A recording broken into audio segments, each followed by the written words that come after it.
Indonesia menjadi ajang pembuktian kehebatan dua raksasa infrastruktur dunia, Tiongkok dan Jepang, untuk mempertaruhkan gengsi dalam memenangkan kontrak pembangunan mega proyek kereta super cepat Jakarta-Bandung. Dua negara mengirim pejabat tingginya ke Indonesia.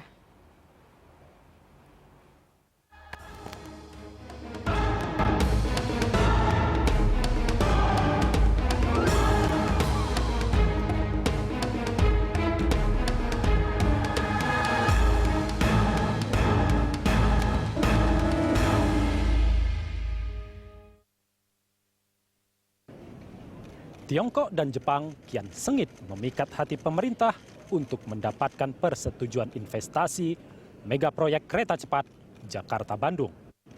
Pada 11 Agustus, delegasi Tiongkok yang dipimpin Menteri Pembangunan Nasional dan Reformasi Republik Rakyat Tiongkok, Su Xiaoqi, menemui Presiden Joko Widodo. Mereka menyerahkan studi kelayakan proyek kereta super cepat. Selain menemui Presiden, mereka juga menemui Wakil Presiden Yusuf Kala. Dalam pertemuan itu, delegasi Tiongkok berkomitmen akan membantu Indonesia dalam pembangunan infrastruktur selain membangun kereta super cepat. Kereta cepat, Pak, bagaimana, Pak? Tadi kan sudah... Iya, itu kan nanti kita akan evaluasi. Pemerintah evaluasi. Belum, justru karena perlu dua-duanya dievaluasi. 2 minggu berselang, setelah kedatangan delegasi Tiongkok, di akhir Agustus, delegasi negeri Sakura bertandang ke Jakarta. Tidak tanggung-tanggung, Jepang mendatangkan langsung utusan khusus Perdana Menteri Jepang Shinzo Abe, Hiroto Izumi, yang merupakan penasihat Abe.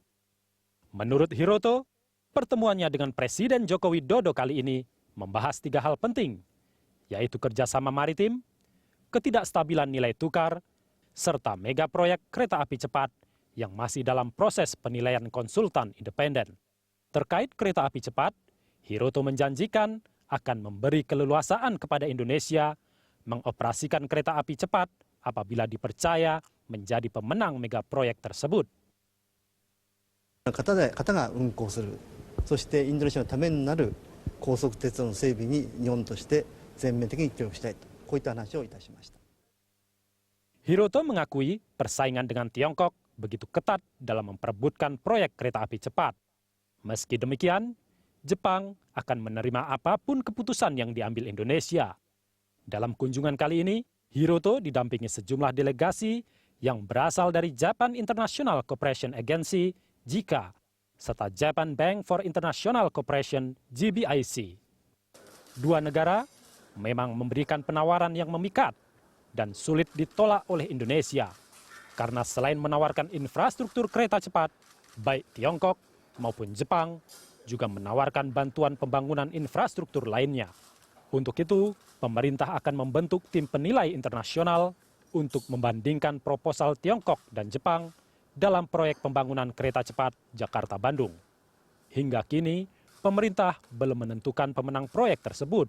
Menurut Sekretaris Kabinet Pramono Anung, pemerintah akan membentuk tim penilai internasional untuk mengkaji proposal dari kedua negara tersebut. Nantinya, tim yang dibentuk ini akan menilai pihak mana yang lebih menguntungkan Indonesia dalam proyek pembangunan high-speed train atau kereta api cepat. Pasalnya, paket penawaran mereka memang menarik dengan segala kelebihan dan kekurangannya masing-masing.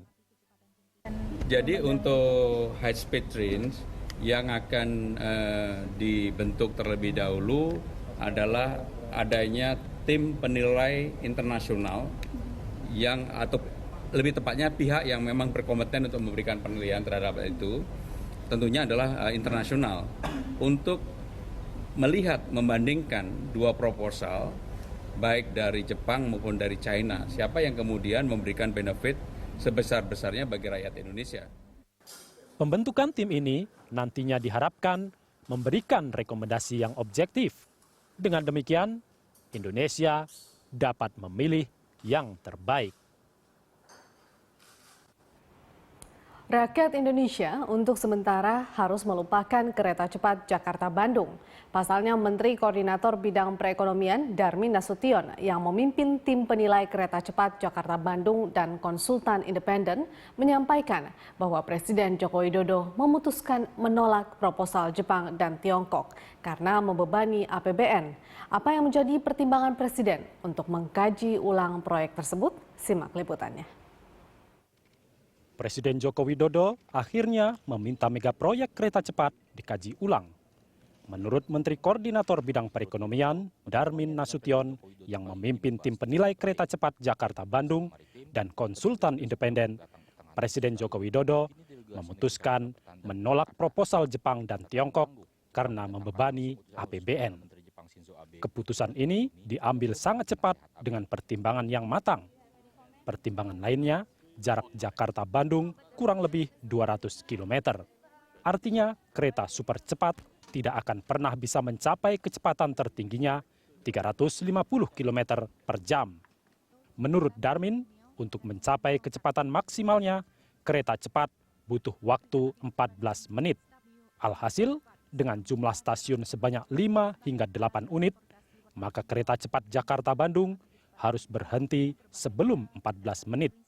Dengan demikian, kereta hanya mampu berlari 200 km per jam.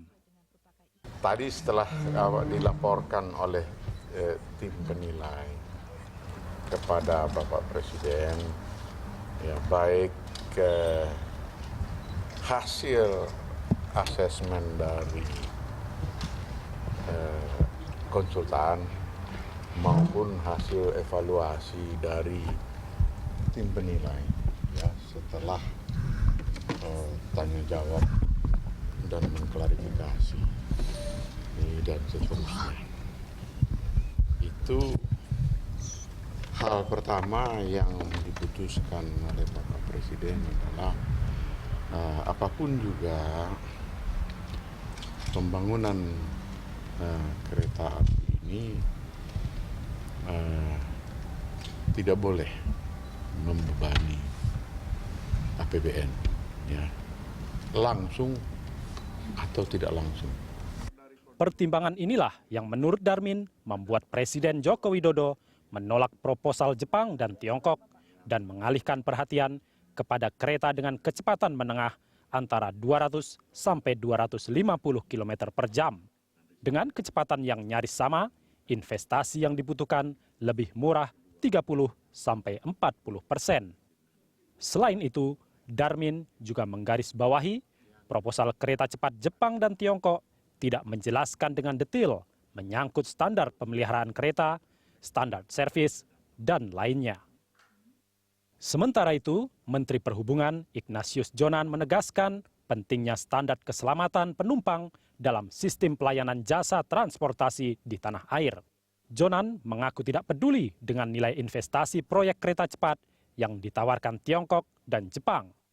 Menurutnya, selisih harga yang ditawarkan kedua kompetitor asing tersebut tidak mencerminkan tingkat jaminan keselamatan calon penumpang. Penumpang apa yang paling penting, Pak? Safety. Oke. Terus? Udah itu. Untuk pembiayaan, Pak? Dalam proposal penawaran kereta api super cepat Jakarta-Bandung, Tiongkok menawarkan produk dan jasa dengan biaya 4 miliar dolar dengan jangka waktu pinjaman 25 tahun dan tingkat bunga tahunan sebesar 2%. Tiongkok juga menawarkan konsorsium yang memudahkan Indonesia dan Tiongkok menikmati keuntungan bersama maupun konsekuensi dari proyek ini. Sementara Jepang menawarkan biaya lebih murah, yakni sebesar 3,3 miliar dolar dengan tingkat bunga pinjaman hanya 0,1%. Selain itu, Indonesia baru mulai membayar cicilan setelah 11 tahun proyek tersebut beroperasi, dengan waktu selama 40 tahun untuk melunasinya. Sebelumnya, Menteri BUMN Rini Sumarno menegaskan proyek kereta cepat Jakarta-Bandung tidak membebani keuangan pemerintah. Pasalnya, investasi proyek tersebut berasal dari konsorsium BUMN yang bermitra dengan investor Tiongkok. BUMN yang terlibat antara lain PT Wijaya Karya,